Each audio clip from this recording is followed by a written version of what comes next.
Alright everybody, let's continue on with this game, Jikoronpa Laments of Isolation.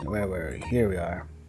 Makes me wonder if this could have been how it was like every day if we had accepted the reflection system in the first place. No, I can't think like that. If I constantly wonder about the what ifs, it'll drive me insane. I can't think about that right now. Soon enough, everyone finished sharing and gathered back together in the room. Within seconds, Dia reappeared. So, how was it? Tragic, depressing, boring? Give me all the juicy gossip. I mean, it happened, I guess. It was actually quite interesting to see the different styles of poetry here. Yeah, even if some of them were harder to understand than others. What was the point of all this sharing, Dia? I don't understand your intentions, even after seeing what the reflection system might have been like. Wouldn't you like to know? Yes, I presume that is why she had inquired in the first place. I don't know why you're so against telling us your whole motive behind this. It's not like we can find out who's behind this with a few limericks or haikus unless we have somebody with god-level intelligence. Oh wait, aren't you again? Oh wait, that's me. I'm the one with god-level intelligence. Even if I was honest, you all wouldn't believe me. This is something nobody here can understand. Maybe you'll understand in time. No, I know you'll know the reason in time. Seriously, I doubt it's something so fucking complex and unimaginable that a robot can understand it better than us. I wish I could understand why you'd put us through all these awful things. Honestly, part of me doesn't fucking want to know. I can barely enjoy and ignore all of the shit we've been put through already. Does everyone here really value their life as little as Daisaku did? What? Why bring him up now? Not everyone here may have realized it. I don't blame them for not wanting to consider it, honestly. But Daisaku wanted to die. At first, at least, he'd rather face any terrible punishment than try this. He threw his own life away. How? I thought only Chiyuki and I knew. He wanted to die? Is that why he did all of that? That's something Zainosuke and I theorized. After the trial, it was clear Daisaku was in no way a traitor. He didn't deliberately start the death game. By taking into account his remarks, how easily he panicked, how we may have thought we may never understood him, we realized that the initial situation may have caused his mental state to be at a dire point. Best case scenario, he didn't care about what happened to him. Worst case scenario, he wanted something to happen to him. It was likely a momentary feeling, of course, but it may have been a strong and intense one nonetheless. Shit, now I feel bad. I wish I realized it, and then maybe I could have... So he suffered alone like that all this time? Don't be like Daisaku. Don't throw your lives away. No matter Dia's intentions, no matter how useless it may seem, you all at least need to try. You can endure a few weeks of poetry if it means you all can escape. No, don't talk about him like that. Don't talk about him like that. Don't use his life as a persuasive point. Wait, no, I shouldn't care. I need to stop caring about a stranger. Y'all are being awfully silent. Guess pretending to be all doom and gloom kinda scared ya. But hey, it's all your choice whether you want to sit through this or not. Not like I could convince ya. I suppose that's true. Why are you all giving up so quickly? Maybe you'll all be hit with a hammer or thrown into a pit or fire after reading enough. Sounds fun, doesn't it? I can't believe I believe in this poetry shit for a damn second. It's obviously a way for that scrap metal to mess with us more. I'm not going to participate in this new prank of theirs. If any of you value your time, I recommend doing the same. But if you want to frolic in a field of daisies and is it lilacs or lilacs? I think it's lilacs. While reading poetry, I can't control you. I'll be leaving. Without another word, Fuyuka left. After a few moments of silence, most of the others did the same as well. But my feet were stuck to the floor. Looks like you stayed too. Kind of expected otherwise, honestly. Why'd you stay? Even if it was a way to mess with us, anything's better than wasting away in my room, guilty over some strangers I knew for a week. Wow, guess we're one and the same, huh? Who knew my little speech after the trial would reach you? But I'm guessing you aren't actually the one who thinks that. Maybe let's say Fuyuka? Not even a bit of denial. I guess I'm a lucky guesser. You're really intuitive sometimes, aren't you? How do you do it? Let's say I have a lot of experience. If anything, you're the one who confuses me the most. Why? Can't say. Right. As I said, Ika and Sainosuke discuss amongst themselves. What will we do? I thought our group could have more hope than this. But maybe they're all right.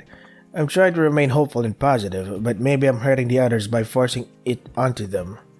Damn it, stop messing up, Iki. Kihara, don't look so glum. You might get your face struck like that if you frown too much. It'd be kind of like one of those clowns with a constant sad face. Are you trying to steal my role as class clown, Kihara? Huh? I'm not trying to steal anything. I don't know what could have... Ah, wait, was that a joke? If so, I could never steal your role. Hey, are you two okay after everything? Ah, Hikari, so you and Tsubaki stayed. Why'd you stay after apparently not caring, Tsunami? Did my charms and good luck pull the tide in? Just because I don't really care about what happens to any of you, doesn't mean I'm gonna completely cut myself off from the group or whatever. Do you really expect me to be like, woe is me, I don't trust any of you, boo-hoo? I suppose that kind of reaction doesn't fit your usual behavior. Hikari even had the same reason as me. We're willing to go along with this whole daily poetry thing. I'm not sure about whether it'll help us really escape or not, but we might as well try, right? Ooh, I like that thinking, Cherry Blossom. This makes me happy. Thank you, you two. Perhaps the rest of the group may join us in the future. How about we meet up every morning? With Fuyuka no longer hosting daily meetings, perhaps morning could be a good time for our poetry sharing. Sounds good to me. Me too. Nice, let's do this whole thing. After talking more, Tsubaki and I headed out to the elevator. We were about to head down, but the elevator's door didn't open. Wait, let me just adjust my monitor. Ow. Oh my gosh. And my back. Owie. Huh? Why won't they open? Hey, let me guess. This is like the electricity thing. We can't use the elevator too much or it breaks down. I was gonna tell you a tragic tale about the elevator's history, but you spoiled the ending. This is what budget cuts do. Limited lighting and limited elevator use. It's really inconvenient that it can randomly break down like that. Not entirely randomly. True randomness doesn't exist. I mean, if true randomness existed, why aren't any of you randomly dropping dead, huh? Nobody else who was here a few minutes ago is here anymore, so I'm guessing the elevator still worked when they were here. Just a guess, but too many uses in a short time causes it to malfunction? How am I going to feed my family if you keep doing my job for me? You're really going to leave a helpless family starving and cold? Go to the dump where you came from and get some shit for breakfast. Anyway, let's head down when it starts working again, shorty. Until then, ignore them. Wait, there's no stairs? I like using the stairs. Ignore me? Why do such a cruel thing? Hey, don't pretend you're not listening. Eventually, after Dia got sick of us ignoring them, I was able to get back to my room. I should have some free time for a while. What should I do? I want to hang out with the others. I want to go for... Where is she? Not here. Where is she? Yeah, I want to hang out with you. Yep, hang out with Chiyuki. If you wish to spend time with me, then it is a yes, of course. Wait, she's okay to spend time with now? Chiyuki and I spent some time discussing different music genres. She was shocked at my love for metal, to say the least. Oh my god, Hikari loves metal? She's the perfect woman. I think Chiyuki and I have gotten a little closer today. Is there anything you wish to ask of me, Hikari? Nothing in particular, I think. It's just you seem really down to earth for an idol. Don't pay a lot of attention to idol culture, but a lot of the idols I see seem overly sweet and cutesy. I believe you should not simply judge idols by that. Huh? They work endlessly towards their achievements in a potentially dangerous environment. Idol culture is dangerous. I am happy the Wasp and I chose not to go that route, but I have heard countless terrible stories. Terrible stories? Do you truly wish for me to elaborate, Hikari? The stories are not pleasant. If I can understand more, I want to know. Understood. With the idol industry, it is endlessly harsh and demanding. You have to keep a perfect reputation no matter what. You cannot show an ounce of dissatisfaction. You cannot make any genuine connections, or you could face conflict, etc. You may be harassed physically, sexually, verbally. It is not a pretty sight, Hikari. Those overly cute attitudes are forced upon them. If an idol goes out of tight restrictions, even for a second, they can lose everything they had worked for. Oh gosh. I'm so sorry, Chiyuki. Oh gosh, I don't know what to say. It's alright, Hikari, but please be more aware of it. A good friend had to suffer many of those things, so I do not wish to hear bad sentiments regarding them. I thankfully do not have personal experience with such struggles, though. My group is entirely self-managed. Huh? What do you mean by that? Oh, I do everything to keep soaring blossoms ahead of the game. Let me see. I reach out to numerous companies on a daily basis. I carefully look over our budget when we have a show. I design into the costumes. I know quite a bit about stage design as well, alongside singing and songwriting, obviously. Holy shit. I schedule times for myself to eat, sleep, and to work every week. It may sound like quite a lot, but I managed to make it work. How? To do all of that, do you take breaks? Yeah, I already detailed how I have scheduled times to eat and rest, did I not? And my partner, the Wasp, assists every so often. We are aiming for a higher spotlight in the industry together. The Wasp and myself have very few live shows, but I aim to improve that in the future. Currently, however, we must commonly do music videos. They take less work than live shows. The advertising, renting, and more of the live shows can make them cost more frequently. I definitely underestimate the amount of effort her work takes. Chiyuki, you're definitely hardworking, aren't you? I suppose so. It's all worth it for my fans, though. Their smiles are all the energy I need. But how do you find the courage to put yourself out there so much? I can share my poetry with family at most, but even that's a stretch. Courage, Now that you ask me such a question, I am not sure of the answer. I do not identify this perseverance as courage personally. I'm sorry for asking a dumb question. No, it was not dumb, Hikari. I simply did not have much time to reflect upon such an answer in these years of my work. How do I put myself out there without trouble? I do not know. Maybe it comes to you easily?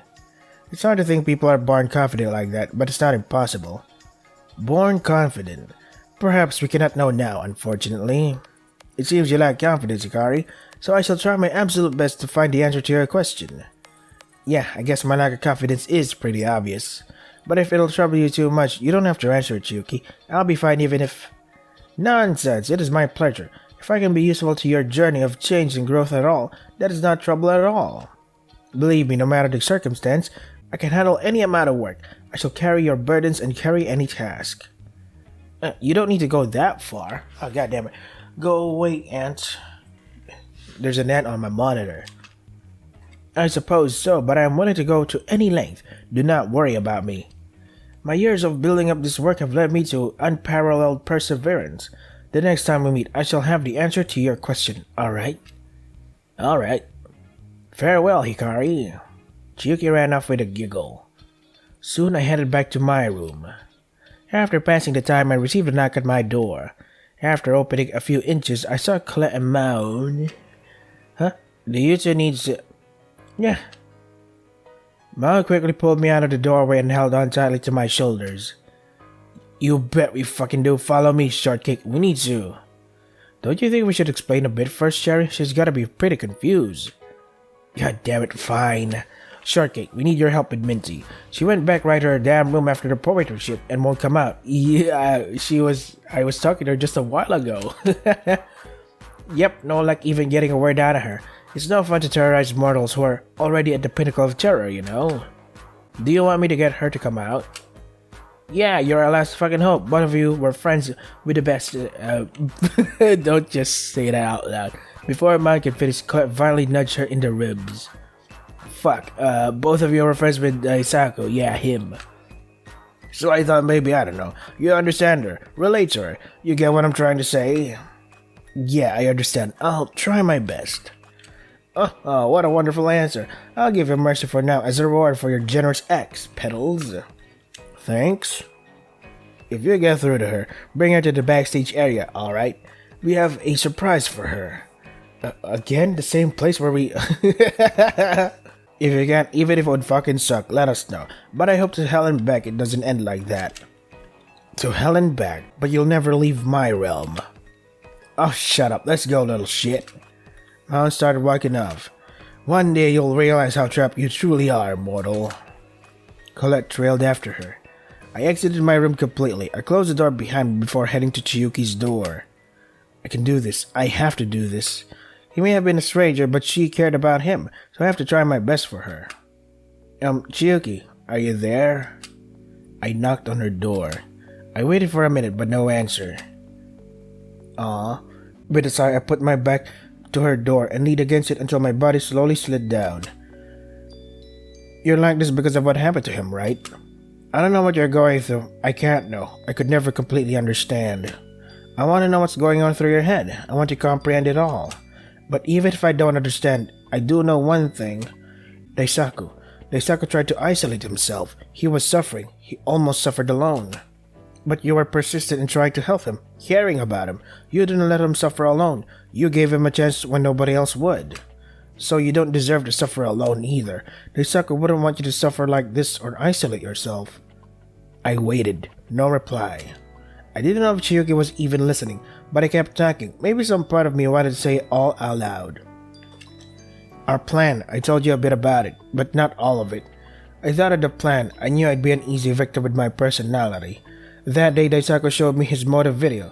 The video showed his younger siblings in danger. He really cared about them.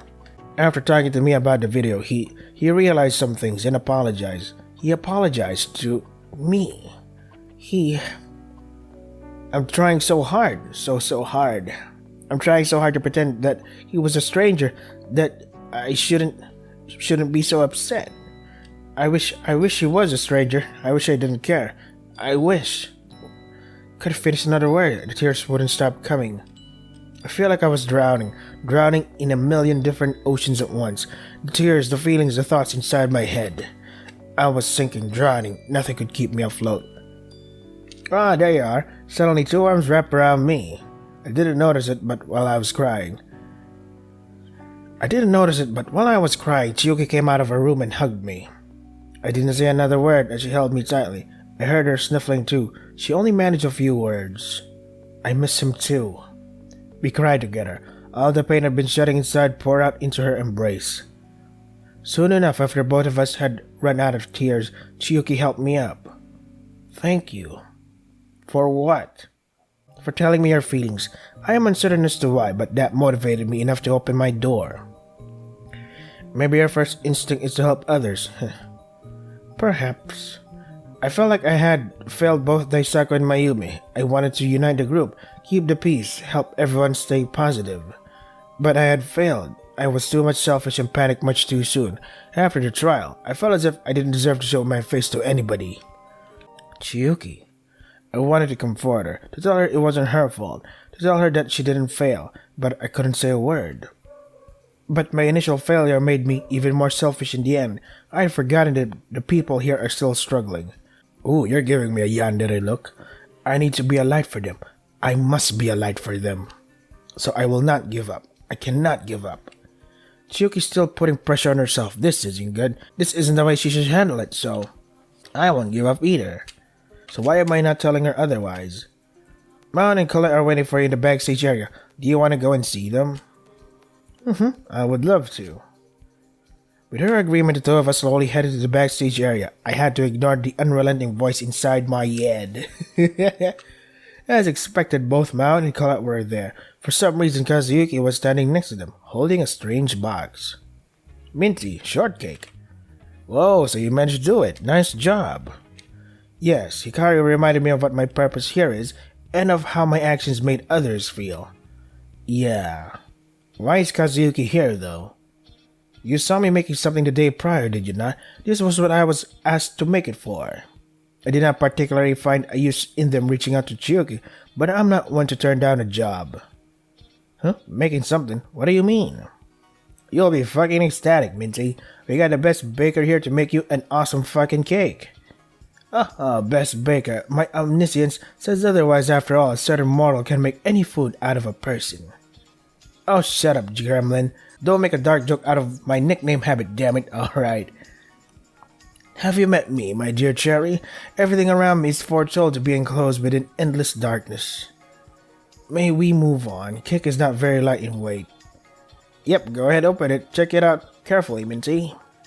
I cannot wait to see what awaits. As Kazuyuki placed the box he held down on a nearby table. Chiyuki excitedly ran and looked at the cake. Mountain collect following slightly behind. There you go. Nice. It was a cake decorated with light green frosting with little drawings of butterflies all over, presumably also created from frosting. Oh my, the decorations are truly beautiful. I imagine it will be delicious as well. It is quite surprising you personally planned all of this for me, Cherry. No, I didn't, damn it. This little shit forced me into it. Where was that attitude when being so picky about how it was decorated, Cherry? Well, thank you so much. I adore this gift and appreciate your care for me greatly. As Mountain still struggled to talk, Chiyuki suddenly pulled her and Colette into a hug. It didn't help Mountain's nervousness. Kazuki and I stood back as they hugged. No thanks for me, I see. Are you jealous? No. You sound a bit jealous. I only wish for somebody to be grateful for the effort I have put into my work, especially when I am doing it for free. Thank you, Kazuyuki. I'm glad you're still willing to do things with us, even if you disagree with what we're doing. Ha! I appreciate it, Hikari. Got him. Kazuyuki and I talked a bit more. Chiyuki eventually finished talking to Colette and Maun. Thank you all. I am astounded by how much care you have all put into this. I am truly grateful. Let us eat this in the kitchen, shall we? The backstage is likely not the best place to eat a cake after all. We all agreed. We made our way to the kitchen, careful not to mess up the cake as we carried it there. After we all enjoyed the pieces of the cake together later on, I eventually returned to my room. I should have some free time now. What should I do? Let's hang out with the others. Oh, why did I go to the bedroom? Technology room?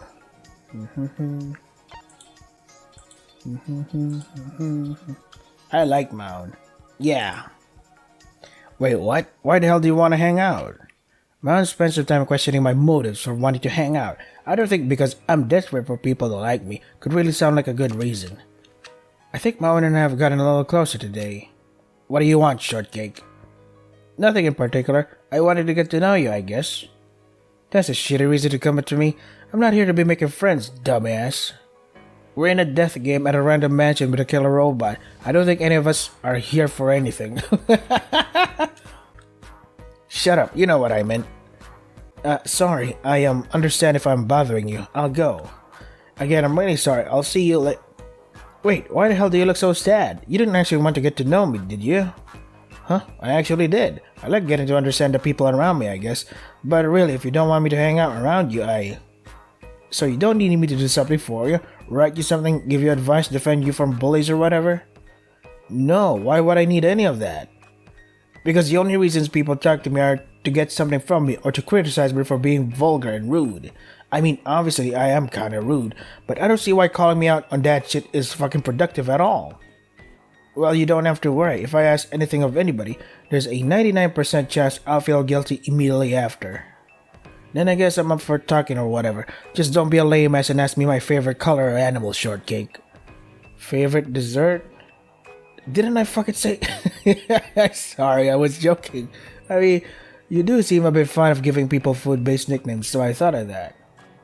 Well, don't assume I'm a fucking glutton or something, damn it. I wasn't. I mean, it makes me curious. Why do you have that kind of habit? I haven't had a friendly nickname before, so it might be something I'm not experienced with, but still. Hell if I know. Okay, well I do know, but it's a lame story, but I doubt you want to fucking hear that bullshit. Then I guess I'll be lame. The hell? Why would somebody generally want to be lame? It was more of a way to say I wanted to listen. Oh, well crap. Fucking say so instead of subjecting yourself to self-inflicted insults, dumbass. Noted. Anyway, I would normally avoid mentioning my past in ballet to anybody, but that Ginger asshole kind of fucked up that plan at the beginning. Ginger, oh, you're talking about Sanosuke, right? Yep, since you already knew about how I was a ballerina, I'm already past the point of being judged for a lame-ass hobby like that. Huh? Why would it be lame? From what I've heard, it takes a lot of consistent practice and being in tune with your body, yeah. If I was a ballerina, I'd probably be kicked out of the group for the first lesson. Bullshit, I'd rather be kicked out than be the star of the group. Back to the nickname thing, my ballet group and I were close at some point. Don't know how it started, but eventually we gave each other food-based nicknames. Why do I feel like I've read this before? Huh. Oh, I see. You were probably so used to calling them by those kind of nicknames that you carried the habit ever since. What was your nickname among the group? Cake. Huh? I didn't hear the first part. Cupcake? I still didn't hear it, sorry, my ears must not be working, so... Cupcake, damn it. Yeah. It's a dumbass nickname. It makes me cringe thinking about how I let myself be called that. Is it bad that I'm imagining a little you excitedly being called Cupcake? It sounds pretty adorable, especially with how tough you must have gotten since. Yes, it is. I'm tough, damn it. I'm not an adorable cupcake. If you ever fucking doubt that, I swear to God. Okay, no thinking about you as a cupcake, got it. Damn it, now you got me hungry. I'd give anything to taste Lime's chocolate cupcakes again. Lime? The hell? How'd you know about Lime? Wait, are you a fucking stalker like that other bastard? I swear to God, how many creepy ass people are... Wait a second, you mentioned somebody named Lime. You said you wanted to have a chocolate cupcake made by them? Dumbass. Huh? Did you say something? What? I said you're a dumbass, not me. I'm not a dumbass. I totally fucking realized what I said. Once again, I have to say, huh? Fuck, just ignore the crap I said. I don't need to remember this bullshit. You okay, Moan? What do you mean by that? Fine, damn it. Stop fucking interrogating me. I'm not gonna murder a bastard or a bitch, so don't treat me like I'm a suspect. Defensive, are we? I didn't even mention a murder. Shut up! Before long, Mal ran away, obviously bothered by something. Who is this Lime she mentioned? It must have been somebody who was in her ballet group, right? The nickname thing she told me about would definitely fit with Lime. I'll ask her next time, if she doesn't yell at me even more, that is. Soon, I headed back to my room. After I passed the time, I received a knock at my door. I stretched, then went over and opened it. Hey, Hikari, hello. Why the sinister music? Hey, did you need something? Can you follow me? That's really vague. My apologies. Perhaps I should have worded that better to avoid misinterpretation.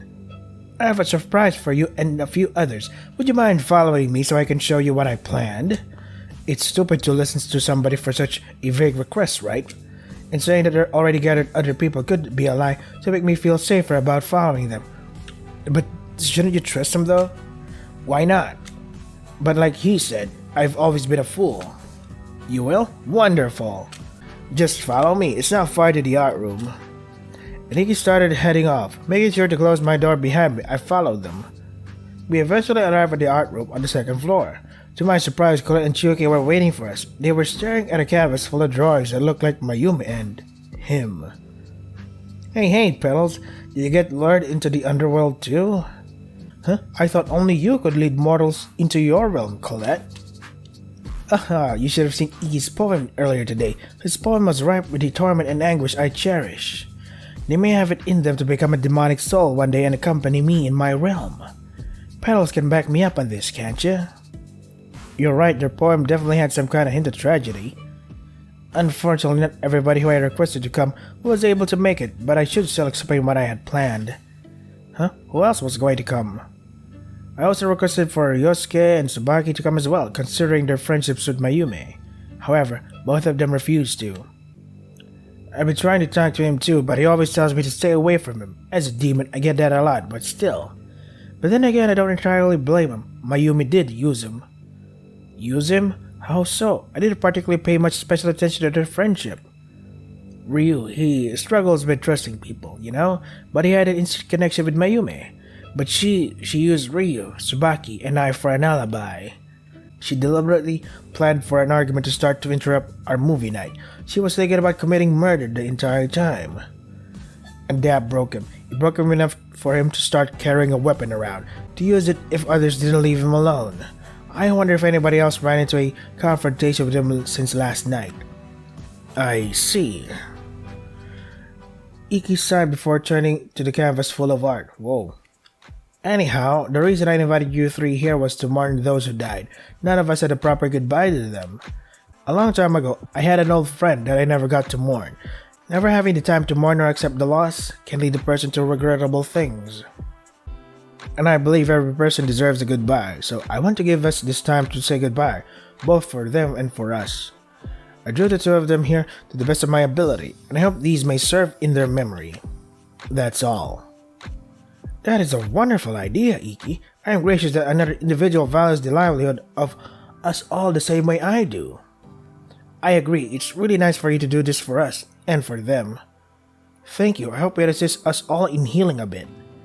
To begin, let's discuss Mayumi. Would you like to talk about her, Colette? I don't mind, it might just be a bit difficult. Do your best, I believe in you, Colette. Honestly, I don't know how I feel about Mayumi. She did a terrible thing, you know. Even a queen of horror and tragedy like me doesn't understand it. But she didn't deserve such a painful end either. She suffered. I only hope for her soul rests well. That's it, I guess. I don't want to say anything in case I get too upset about it. I can't forgive her for murder. I would forgive her. Huh? Her motive for such actions was regarding wishing to save the life of a loved one, to do whatever she could for their sake. I feel similar feelings quite often. My partner, the Wasp, and another dear friend of mine would risk my own health and peace for them if it meant their happiness and well-being. Though I cannot imagine committing such a horrible deed, I do understand why she did it. I understand how much inner pain and conflict she may have gone through. A unique perspective from a mortal, I see. Chiyuki, I don't know if the ones who caused his death deserve forgiveness. They're responsible for taking his life. And that includes me. How was your relationship with Daisaku, Hikari? I didn't get to know him properly, so I'd like to hear more about him. You're all kind of right about him being rude and unpredictable. Damn, that's a little cold for a mortal you call a friend. No, I didn't mean it like something bad. He was still a little rude at times, I can't deny that, but he wanted to make up for it. When the motive videos were released, I checked on him that night, and he apologized to me. Apologized? Did you forgive him? I didn't. Oh, I'm so sorry, Hikari, that must hurt. I agree. A soul being taken away before you were able to make amends with them is a tragic fate. No, it doesn't hurt because he understood. He wanted to give me time, and I wanted to give time for myself to understand. I could never understand why somebody would apologize to me, why somebody would feel like something is their fault. It always feels like that everything that goes wrong is my fault. He somehow challenged that mindset I've always had. I wish I could thank him for that. I understand now. It usually takes a person a very long time to realize when they've made those kinds of mistakes. It's amazing he could do that. Well, apparently Daisaku knows too much, that's why he died early. Given the Neji treatment. I don't like Naruto. Yeah, I know, it came out of nowhere. I'm glad I get to understand him a little better now. I want to understand however I can, and give him a goodbye he deserves, even if he didn't know him long. That's the promise I've made to myself. Everyone deserves an honest goodbye. You're right. Hey Minty. Thanks for talking about how Mayumi must have felt. I think I know how I want to say goodbye to her. Colette stood in front of Iki's drawings. She closed her eye, put her hands together and spoke. You did something you can't take back, Mayumi. Part of me doesn't want to talk about you because of that. But before that, you were a fun mortal. I was delighted by your foreboding wordplay, your magnificent tales of romance and woe, and more. We weren't friends for long, but I chose to remember you that way. May your soul rest in peace, Mayumi. I'll make sure of that. Iki, Chiyuki, and I glanced to one another. Then we all stood next to Colette, and did the same as her. Please rest well, you two. You deserve that much, even if you did regrettable things. And thank you for being a friend of a fool like me, Daisaku. I'll miss you. After we all silently mourned them, we resumed talking about miscellaneous things. As the four of us talked amongst ourselves, whether it be about our situation or some random topics, I felt comfortable. As comfortable I could possibly be in a place like this anyway. In the back of my mind there was still fear and doubt, yet with some of the group so determined to keep everyone safe, I think I started to have a little faith again. Eventually I returned to my room. It was late, so I immediately headed to bed without a second thought. For the first time in a while, I was able to fall asleep without my own thoughts screaming back at me. We got the good route, fellas. Ooh. Wow, you seem quite pleased with yourself tonight. You stopped bottling up all your feelings and was able to mourn your corpse of a friend. I'm glad some of you are willing to help each other out. The most I can do to help is supply you with all the items, give a little information, or do small things to make you safer. Even through these dreams, there's not much I can safely say to you. But why would I want to help? Did you fall for that little old showcase of sadness? You really are gullible. I'm surprised you weren't the first victim, honestly. But you almost were. If you had actually met your end there, then never mind. Good night, Hikari. Sorry in advance for what's going to happen soon. Shit. I'm afraid of what would happen to Chiyuki. She's becoming one of my favorites. Oopsie. Sorry fellas, I have to end here. Gotta prepare for work. Okay, so this is Jikoronpa, Laments of Isolation. I love how there's no more unnecessary long dialogue about stuff that just repeats the same thing over and over. Because in the first version of the game, chapter 1, it really drags on for forever. This one is like, oh thank goodness, we're going somewhere with this. Nice. Great improvement. So yeah, if you want to try the game for yourselves, the links are in the description. That is all for today. Stay safe and take care of yourselves.